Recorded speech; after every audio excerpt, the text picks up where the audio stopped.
Good day to you all. My name is Kapil Nair. I'm a licensed professional counselor, and recently I've acquired my PhD in counseling education and supervision.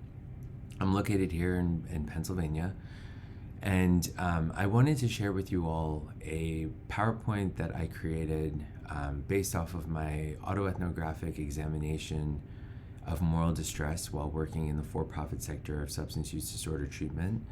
I've recently completed my dissertation, presented my dissertation, completed my oral defense, and have recently gotten it published.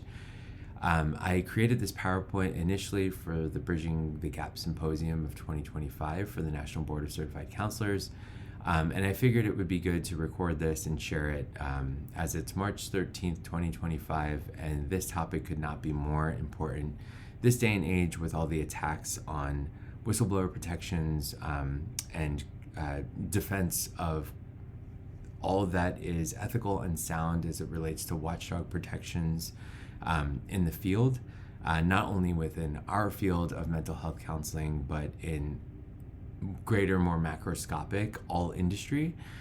And so the Bridging the Gap Symposium of 2025 was focusing on this genre of eliminating mental health disparities. And I thought this topic was really fitting. It aligned very well. And I think throughout this presentation, I hope that it shows that standing up for what is right, advocating for social justice, and advocating for top-notch quality care, especially when faced with ethical dilemma, is paramount to almost everything that we do, lack of which would then cause for poor quality care, client and clinician burnout, fatigue, and in essence, it allows for profiteering over people, and I hope to depict that here in this presentation. So before we begin, I'd like to just entertain two questions. The first question would be, thinking back to our schooling. If we went to a KCREP accredited program, if we went to any other program, whatever program we went to, as it relates to our ethics standards, and this is aligned with social work, mental health counseling, licensed PhD folks, PsyD folks, when it comes to ethical dilemma, what was our number one directive given to us? I'm going to pause for a second and have everyone, I would hope that you all would entertain reflecting on what your experience was, what directive you were given.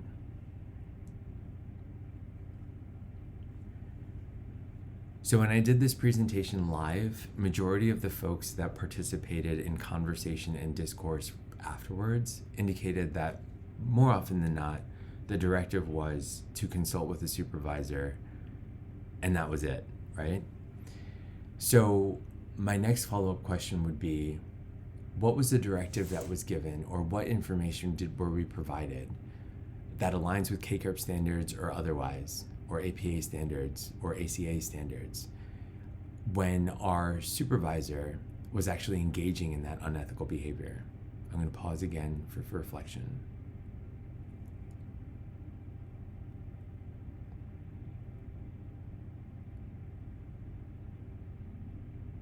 And again, so when I did this presentation live, the discourse was very choppy at this point, to be very honest. And that's not a reflection of the people that were responding, and that's not a reflection of where your mind may have wandered in this brief 5 seconds of silence. I think that's a reflection and a testament to the lack of clarity that's involved in most of the authority figures and jurisdiction bodies as it relates to what to do in an unethical kind of scenario. And the reason why I'm asking these leading questions is because I want you to seriously consider them, and not only while we're talking about this subject matter, and as you're considering them, I hope to offer a roadmap to sort of fill that gap. My research was based solely on kind of my lived experience, and then also throughout my lived experience, I kind of captured what I did, and I hope to use my lived experience to inform what you potentially could do, or if you're supervising someone that may be in a situation, or doing a consultation with someone that is enduring some sort of unethical kind of authority figure, pressure cooker situation, so that you could offer this roadmap as a potential for change. So again, this was selected for the Bridging the Gap Symposium of 2025. The niche genre was eliminating mental health disparities. And these are the two questions that I just asked you. So what have we been instructed to do when we are faced with unethical or legal practice as we're working within a specific field or a specific treatment center? The follow-up to that is, what have we been instructed to do when we are faced with supervisors or authority figures that are engaged in unethical or illegal practices? And it's okay not to have an answer. I just want to say that out loud, just to normalize, because to be quite frank, my studies have found that the guidance and guidelines are pretty vague. They're also circular, and we're going to dive right into them right now. So if we look at the ACA Code of Ethics, this is specifically from the ACA Code of Ethics. 2014 ACA Code of Ethics is typically taught throughout the curriculum for master's level clinicians for mental health counselors. It presents the future clinician with some general guidelines for navigating ethical dilemmas at a facility, including addressing ethical infractions with the facility's authority figures. So, for example, in a section that's entitled Resolving Ethical Issues, the code states specifically, quote, "Counselors strive to resolve ethical dilemmas with direct and open communication among all parties involved and seek consultation with colleagues and supervisors when necessary." So here, the future clinician understands that he or she will be called upon to actively voice concerns at the future facility of employment and reasonably expect both, quote, colleagues and supervisors to help resolve the ethical issue. I'm going to depict my firsthand lived experience as we get into a few slides from now, but already we can tell that is kind of vague, and that's not to be leading in any way, shape, or form. Because as we started this conversation off with, if those counselors are faced with supervisors and colleagues that are also participating in unethical situations, and even if that counselor strives to resolve those ethical dilemmas with those colleagues and supervisors, and say hypothetically those colleagues and supervisors agree agreeably, but then continue to engage in that unethical behavior, then what do we do? There is no guidance with regards to that as it relates to the ethical codes of conduct. We can seek consultation, but most often than not, as I will depict, when you seek consultation with a third party, that consultation will probably redirect you to the ACA Code of Ethics, if not the NBCC Code of Ethics. So as we continue this conversation around the ACA Code of Ethics, and we'll be bringing up the NBCC Code of Ethics as well shortly here, the Code of Ethics cites specifically, quote, "If an apparent violation has substantially harmed or is likely to substantially harm a person or organization and ... is not resolved properly, counselors can take further action depending on the situation. That would include," quote, "such action may include referral to state or national committees on professional ethics, voluntary national certified bodies, state licensing boards, or appropriate institutional authorities." Now, as I'm going to depict in a few slides from now, as we continue this conversation, there's no clarity with regards to which national committees. Is that NBCC? Is that something else?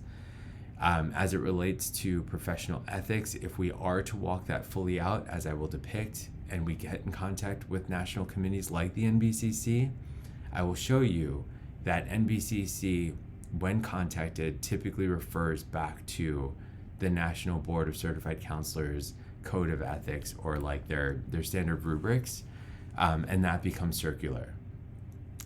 Voluntary national certified bodies, and I will depict this as well, when contacted, they offer very generic and benign conversation with regards to ethical infractions, and there's no clarity with regards to that. My research kind of proved that as well.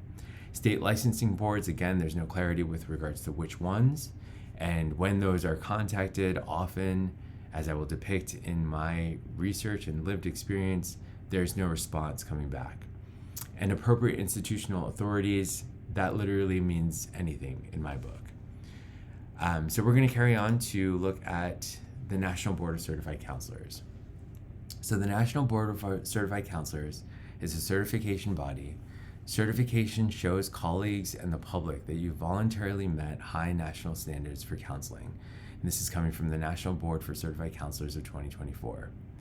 Those standards include demonstrating a mastery of counseling knowledge and skills by completing a graduate degree from an institutionally accredited or Council for Accreditation of Counseling and Related Educational Programs, which is CACREP standards.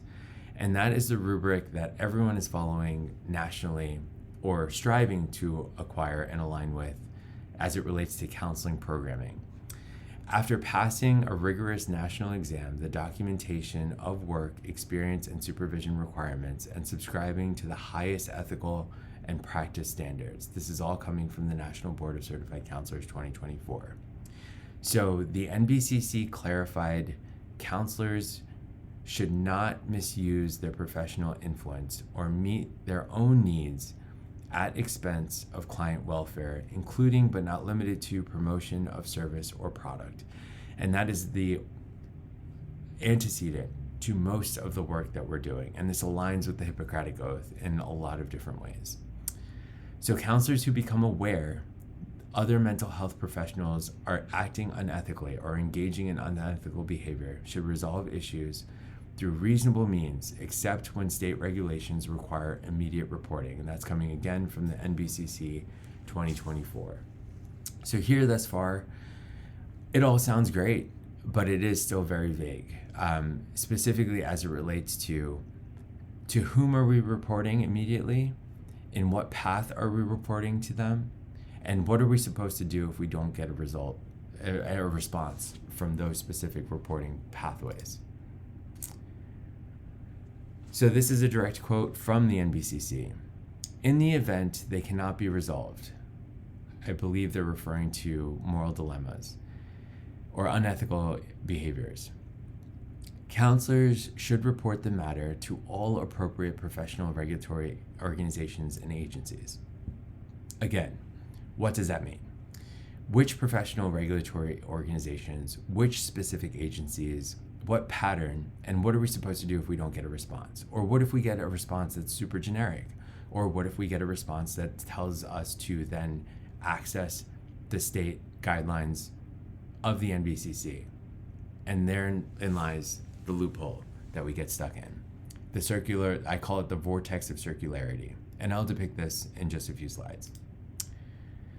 So let's put this into practice. So I worked at a for-profit substance use disorder treatment center in Pennsylvania. As I worked there, it was all new to me. I was freshly licensed, barely even licensed, honestly. I got licensed my first month of working there. All of my experience to that point had been in inpatient or traditional outpatient treatment settings. I came from a traditional inpatient 24/7 monitoring facility for substance use disorder treatment that sat on the nonprofit side.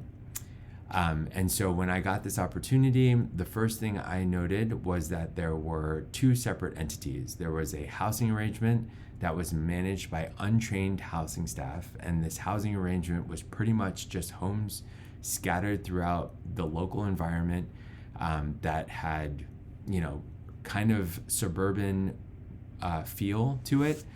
Some of the houses were in really posh neighborhoods. Other houses were just in really exquisite areas. And then there were other houses that were in highly drug trafficked areas.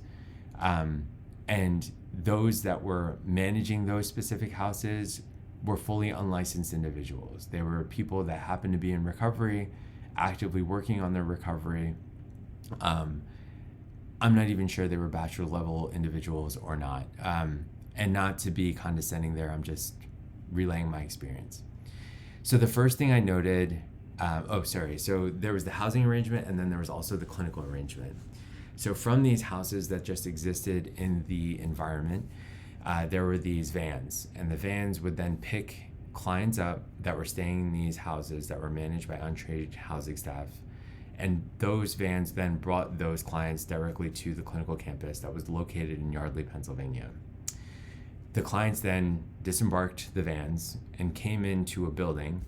And the building was basically the corner building of a series of mom and pop shops.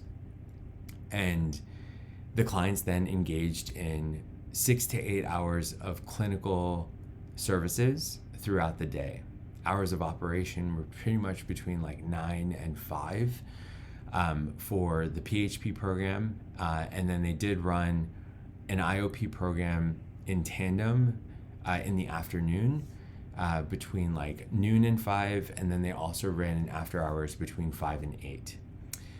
So the first thing I noted when I was working there was a number of HIPAA violations, and that would include these housing staff that again were untrained, that would be using their personal cell phones to text personal information of these clients to the clinical staff.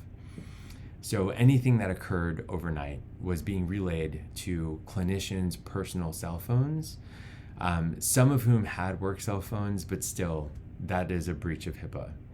Not only were personal information being disclosed over text, in some instances, drug screens were texted over via text from personal cell phones. And again, that was a huge violation of personal information.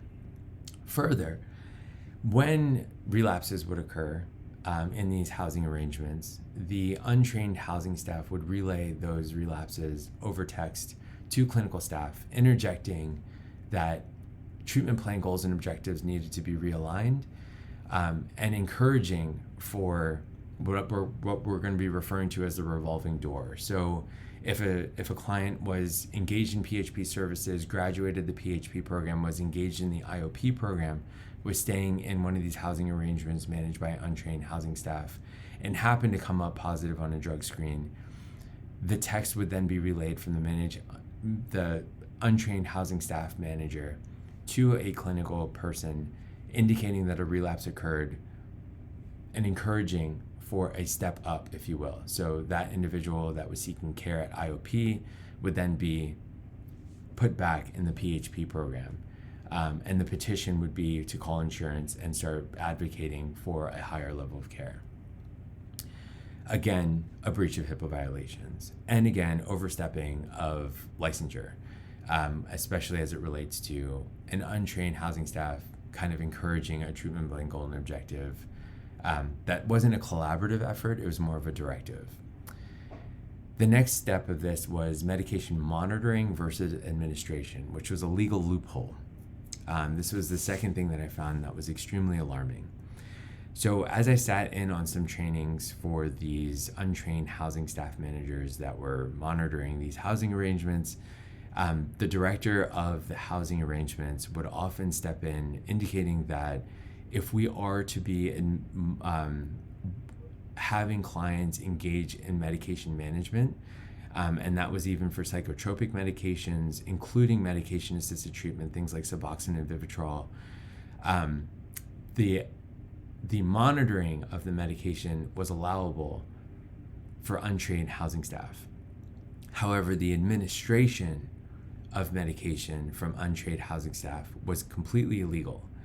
Thus, if there was any questions that were to be asked, or if clients would even question, or if for some reason we got audited, or if we got a random spot check from jurisdiction bodies like the Joint Commission or Department of Drug and Alcohol Programming, all staff was to be informed that when medication was offered to clients, it was quote unquote monitored as opposed to administered. The technicality I found through my research is that monitoring simply means that we're watching our clients take medication. Administration means that we are physically handing the medication over to the client and observing them take the medication. In some instances, for Vivitrol, for example, the injection was administered by a medical representative, a nurse, or the doctor, or a psychiatrist, for example. That nomenclature was one of the first red flags that really threw me through a loop. And this is information that I think would be helpful. So if you see that happen in your own practice, it would be wise to seek consultation. So as it relates to what I just mentioned, when we apply ACA and NBCC guidelines, these concerns that I just mentioned in the previous slide were absolutely brought up to leadership, meaning I took this information, my qualms about HIPAA breaches and the nuances between monitoring and administrating, and also the qualm that I have of unlicensed, untrained staff being house managers. I brought that information up to CEO, COO, CFO, quality assurance, and literally nothing was offered outside of, we do not want to hear problems, we want to hear solutions. That's a direct quote from the CEO. So I had to improvise, and I offered to come up with a solution. My resolution as a newly licensed person included introduction of new releases of information that clients would be encouraged to sign off on and read thoroughly. And that would then cover the housing arrangement and also the clinical campus. I sought consultation regarding this nuance, and that was the best fit, and that was agreeable to all parties involved that were involved with leadership. So the CEO, the CFO, and quality assurance, all were on board with this idea, as it was like a makeshift kind of creation that was brought up on a whim almost. But there was no oversight as far as counsel. So like we didn't have a legal body that looked over the releases of information, which was also very concerning. As it relates to the medication management, I didn't know what a fix would be. And so I suggested lockers for the medication quote unquote monitoring. But still, that was, again, a makeshift kind of resolution that we kind of came up with that leadership was on board with because, again, that didn't disrupt the billing cycle. And I'll go into that further as we continue talking about this. So as I continued working there, the issues continued to manifest and they also intensified in nature. We had multiple reports of clients sleeping with clients. We had multiple reports of mismanaging and quote-unquote monitoring of medication. The lockers were being broken into. Clients were stealing other clients' medications. We had reports of medication just being missing. And it just became an unbelievable situation, one that could not be managed.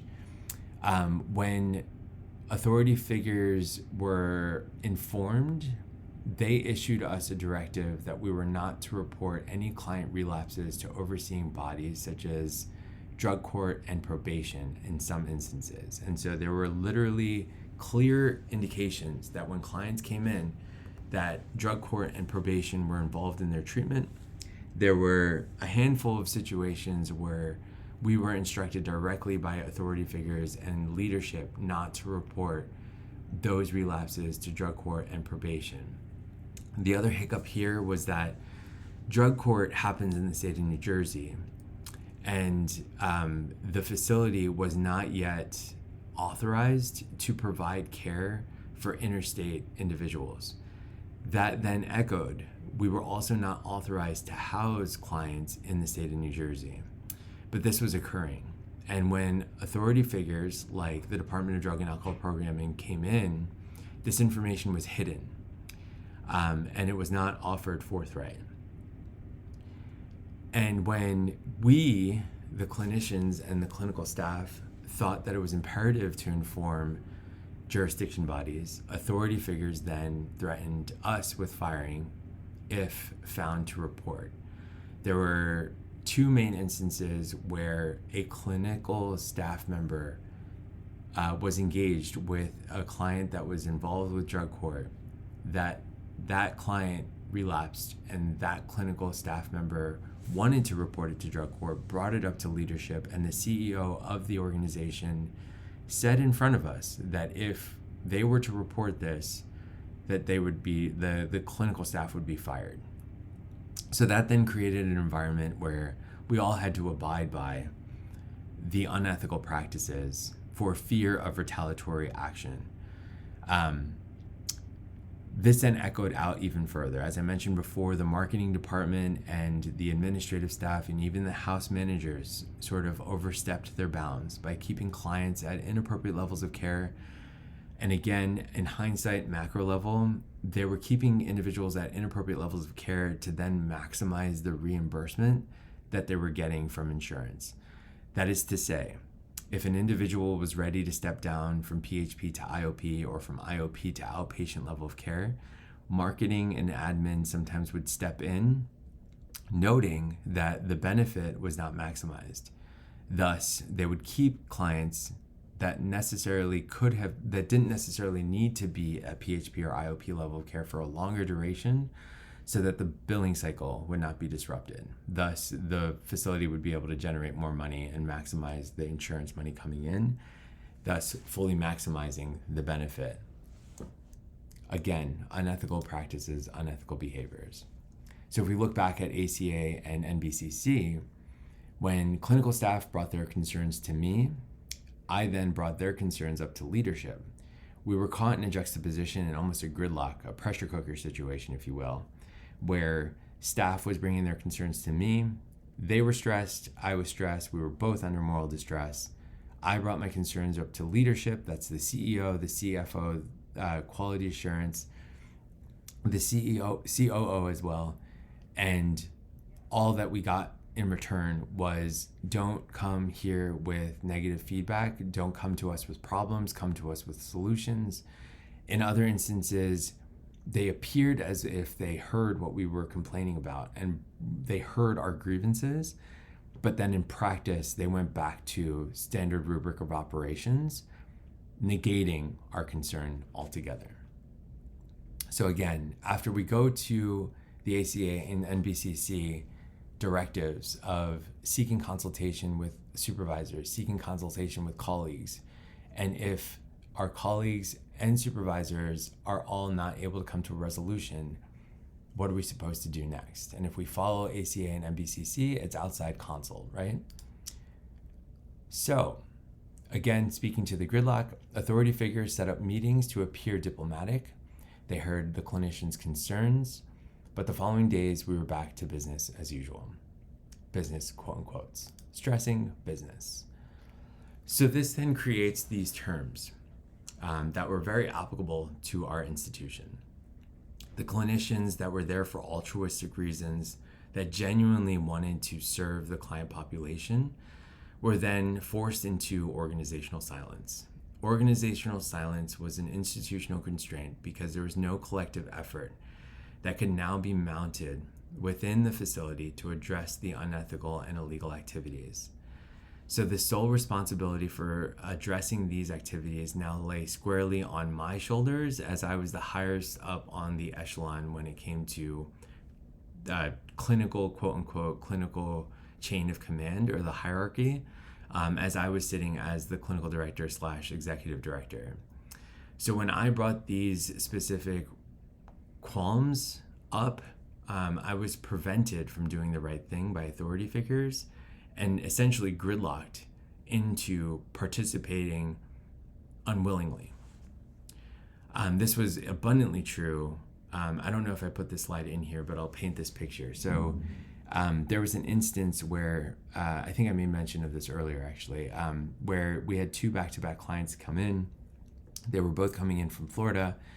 I did their biopsychosocial assessments, and both of them came to me with the exact same story separately, indicating that they were going to be paid $2,700 to be there for 10 days in treatment. Both of them were partnered. Both of them were guaranteed Suboxone paid for, medications paid for, food paid for, and they were also promised to be cohabitating together. This was an alarming red flag, and when I brought this to the attention of the authority figures, they said that they would handle it. The next day they would remedy it. Both people would be referred out to separate organizations, separate treatment. And when I got to work the following day, both of them were still there. Needless to say, both of them completed their treatment at that specific facility. There was nothing I could do. So the more egregious violations then occurred once the institutional constraints were established, once the organizational silence was established. There was then an alleged kickback scheme that was, brought to my attention essentially. It was made known that the authority figures were allegedly paying clinicians. There was one specific clinician that worked at a standalone detox in New Jersey, and allegedly that individual was paid $500 per new client that he was able to convince to come to detox at the facility that I was working at, meaning the quote unquote referral was a kickback scheme essentially. So that individual that worked at the standalone detox was being paid $500 in cash per client that he was able to successfully send to the facility that I was working at. So from my knowledge at that time, this then fell within the confines of the Anti-Kickback Act of 1986. The Anti-Kickback Act of 1986 prohibits the attempts as well as completed kickbacks, including money, fees, commission, credit, gift, gratuity, anything of value or compensation of any kind. And this is coming from the U.S. Department of Justice from 2020. Now, this was an extreme red flag for me. I then brought this to the attention of leadership. Again, I was met with kind of the same type of response. We don't want to hear negative feedback. We want to hear solutions, not problems. And from my knowledge, this pattern continued. And this is where I sought outside consult once again. This was the slide that I made mention of earlier, sorry. So the egregiousness continued. This is something I mentioned earlier. I conducted 2 back-to-back biopsychosocials, and I discovered that the authority figures were connected to a third party, from my knowledge, and that third party was paying these 2 back-to-back clients $2,700 to be admitted with a promise to stay at our facility for a minimum of 10 days with everything included. And at this point, this was another very egregious red flag situation, and everything was happening so compounded that, after seeking consultation with a PhD in the field, this was kind of my go-ahead to start taking some sort of action, because, in my head, alarm bells are ringing. I feel like I'm not one that is meant to be able to survive in prison, maybe a library, but definitely not a prison. And so, the ethical breaches were way too much at this point. And so again, these back-to-back events caused for me to reach out for outside consultation.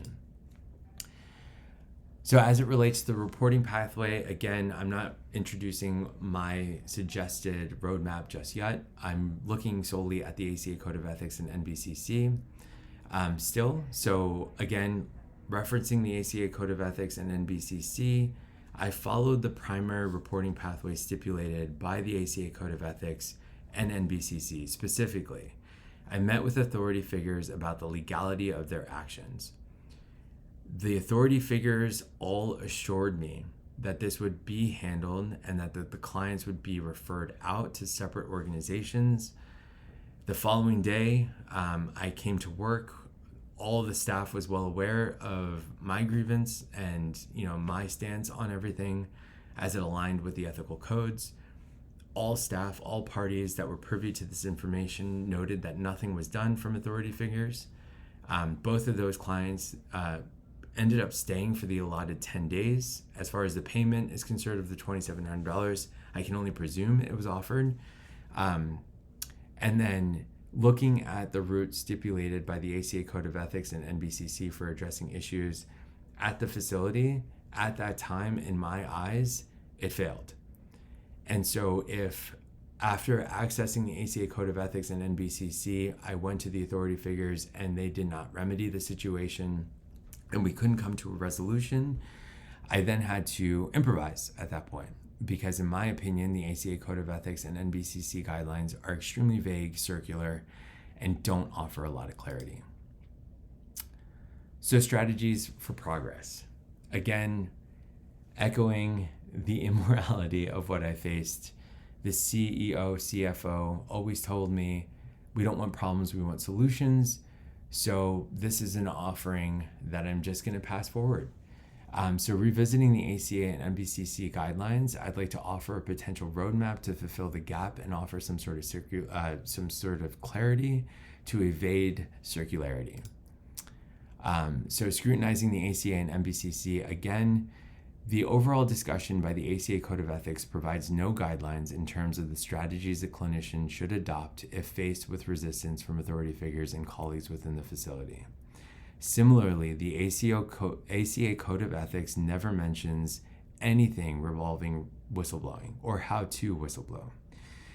Echoing this further out, this lack of discussion regarding whistleblowing in the ACA Code of Ethics, which itself fundamentally forms and informs the Master's in Clinical Mental Health Counselor's curriculum, apparently finds itself reflecting in an inadequate academic preparation of nurses when they encounter unethical and illegal activities.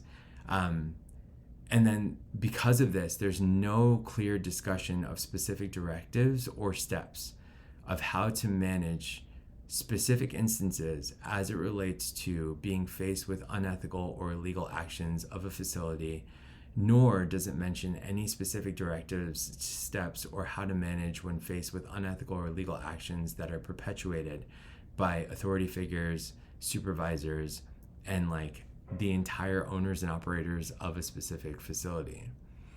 Echoing this ambiguity, the ACA specifically cites, quote, counselors who become aware of another mental health professional's unethical behavior shall first attempt to resolve issues through reasonable means, except when state regulations require immediate reporting.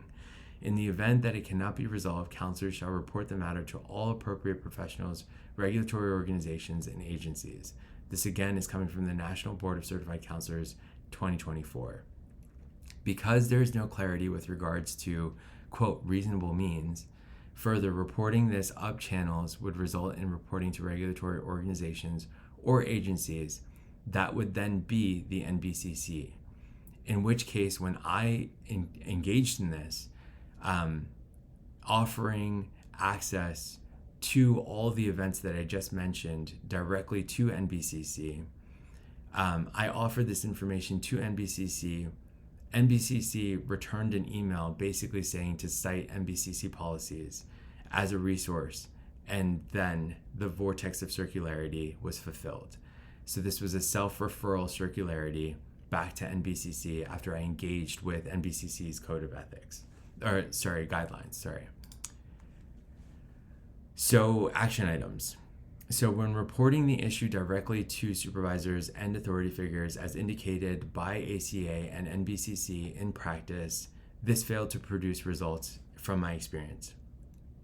In that moment, I took it upon myself after reaching out to NBCC and getting caught in that vortex of circularity, I then took it upon myself to seek professional legal representation, because the stipulation that a counselor should seek outside consultation in the event that the reporting to supervisors did not work was extremely vague.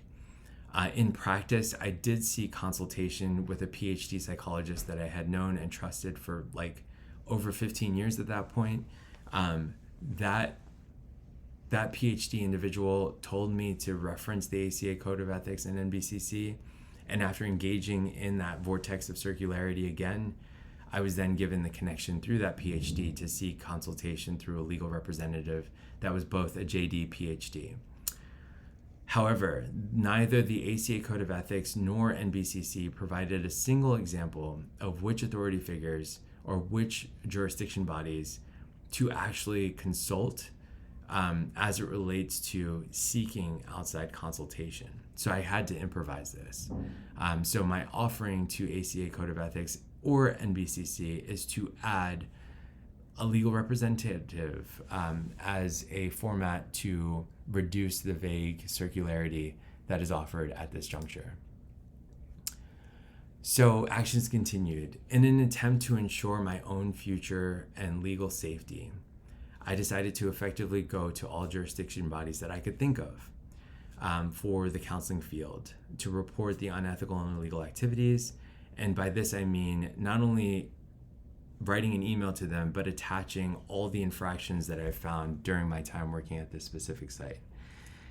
I figured that in doing so, contacting all of these jurisdiction bodies for the counseling field, I would then have the best chance of contacting the type of jurisdiction body that is implied but not explicitly stated in the two codes and guidelines that are offered from the ACA and NBCC.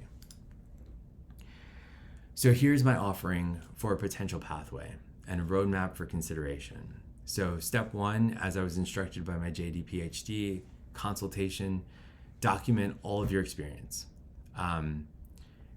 It is really important to have report carding, documentation of all the infractions, as much information as you can gather to corroborate all of your findings, to back it up so that if you have to present this in a court of law, you can, via subpoena, obviously. The part of step one was also to notify your malpractice insurance of all the events that were occurring, to take it one step ahead of potentially having any ramifications or any limelight with regards to your involvement with unethical behavior, so as to not get wrapped up in the nonsense, essentially, and to protect yourself. Part of step one also is to contact your state licensing body. For me, I was a licensed professional counselor in the state of Pennsylvania, so I contacted the Pennsylvania Board of Marriage and Family Therapists, and then I also contacted the national licensing bodies like the NBCC as well. I cannot stress this enough. Do as much as you possibly can to protect your license and yourself. The second step I was directed to do was to quit your job. Step three is to reach out to any type of accrediting bodies that are overseeing that specific type of organization. So for me, it was the Joint Commission on Accreditation of Healthcare Organizations, which was the former name. It's now known as the Joint Commission. I also reached out to the Department of Drug and Alcohol Programming. I also reached out to the Attorney General's Office, Consumer Affairs. I also reached out to the FBI and the governor directly of Pennsylvania to report all of my findings. Again, in a state of panic and anxiety, I didn't really know who to contact because, again, the ACA and NBCC guidelines are pretty vague. I had to improvise and I had to come up with whoever I could think of, honestly. So, as I mentioned before, I contacted state licensing bodies, the Pennsylvania Board of Social Workers, Marriage and Family Therapists, and Professional Counselors. I contacted the National Licensing Body, the National Board of Certified Counselors. I contacted the American Counseling Association, the ACA. I contacted the Joint Commission, contacted Pennsylvania Attorney General's offices, Consumer Affairs, the Division of Consumer Affairs for Pennsylvania, and the FBI. As I mentioned before, along with the email introducing myself and kind of giving insight as to my concerns, I offered a laundry list in an attached Word document with extensive detailed list of questionable activities, unethical behaviors, practices that needed investigation, even connections to other facilities in the tri-state area, into California, into Florida. And I followed up with each of these parties via voicemails, essentially. So within 24 to 48 hours, I was always trained to email, and after you email, call and do it twice, essentially, and wait for a return. So as far as responses are concerned, I was only ever to receive 2 replies to my initial emails to all the parties mentioned. Both of the emails that I received were from the National Board of Certified Counselors. None of the bodies ever responded to my voicemails via call, even though all my contact information was offered. NBCC's first email was an automatically generated return email with a generic response from the Ethics Department with a URL that then, circle of vortex of circularity, that URL went to the exact documents that I had originally, that I'd used originally, that gave me the email addresses that I used to email NBCC directly. So again, I just went through that feedback loop, basically. The email also provided me with information on the application process to become a member of NBCC, which was irrelevant because I was already part of NBCC. And this then underscored to me that the response from them was absolutely generic, circular, and honestly unhelpful. NBCC's second email was from NBCC's vice president, in which the vice president had assumed that I had simply wanted to initiate an ethics probe into another counselor's activities.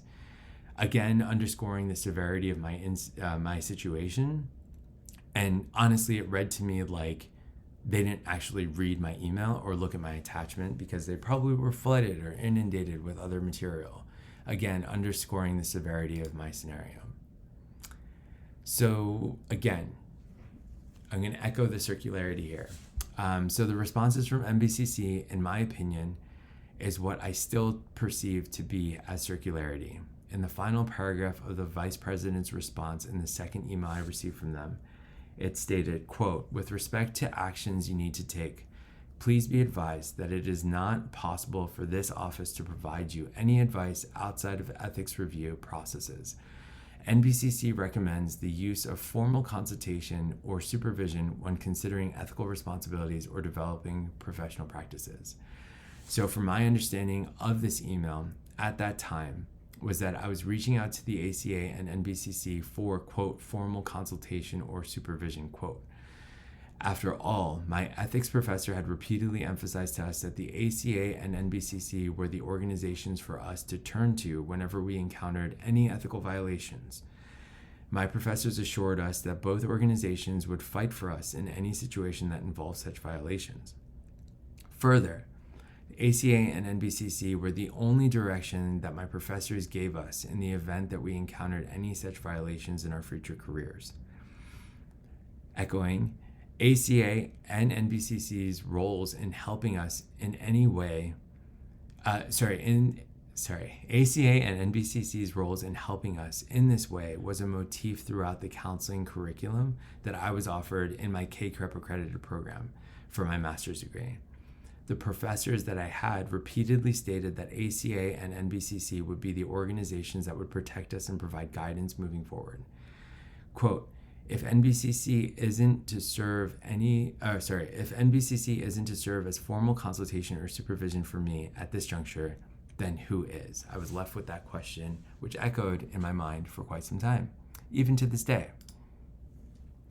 So how it played out, what did I end up doing, right? So after meeting with that consultation, I followed the directives of that JD PhD. So in October, like start to finish, October 2015 is when I started working at the facility in question. July of 2016, I undeservedly and strategically was promoted twice to a role that I was severely underqualified for. I was promoted once to the clinical director and then secondly to the executive director. And again, echoing this, I genuinely mean this, I was severely underqualified for that role. The lawyer that I was meeting with, the JD PhD individual, even said I was grossly underpaid for that role. And honestly, in hindsight, I was manipulated into that role. March of 2017, I consulted and met with the mentor, the PhD individual that I mentioned before. I also consulted with that lawyer that I mentioned that was the PhD and JD.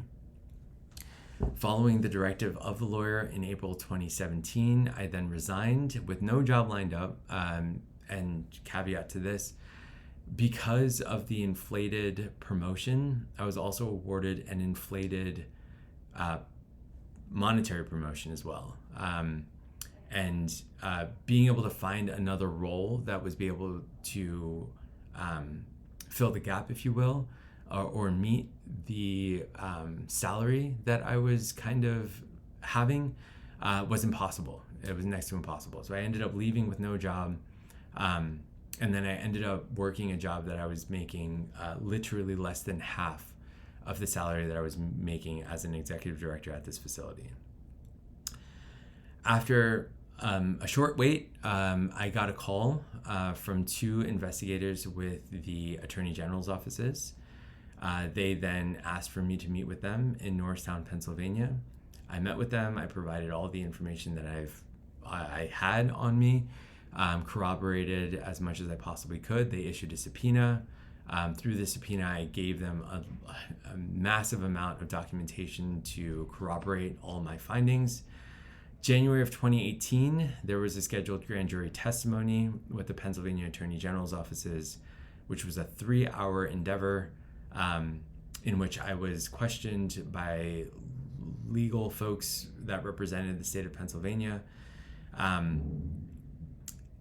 didn't mention this, but thereafter, I was also contacted by the New Jersey Criminal Investigations Unit, and I also participated in another testimony with the state of New Jersey. March of 2018, the facility's license was reduced, and in 2019 of April, the facility was finally shut down. Between July of 2018 and March of 2020, the authority figures all received indictments and sentencing of most of the authority figures that were involved in the operation. And again, this is just an offering of a potential roadmap and how it played out. As it relates to the purpose of this conversation, in no means is this supposed to be an ego stroke. I did what I had to do, honestly, and I don't regret doing what I had to do, but I wish it was simpler because I still live with a lot of trauma, and I still live with a lot of moral distress. And in hindsight, I would do everything I did. However, I wish it would have been expedited, and I wish it would have been easier to do. And so here and now, I offer a call to action. I wish to call an action to NBCC to use the information I gathered from my lived experience and my published dissertation to create, enhance, and revise current ethical standards so that future counselors will have adequate direction for encountering unethical and illegal practices when at a specific facility that they gain employment to.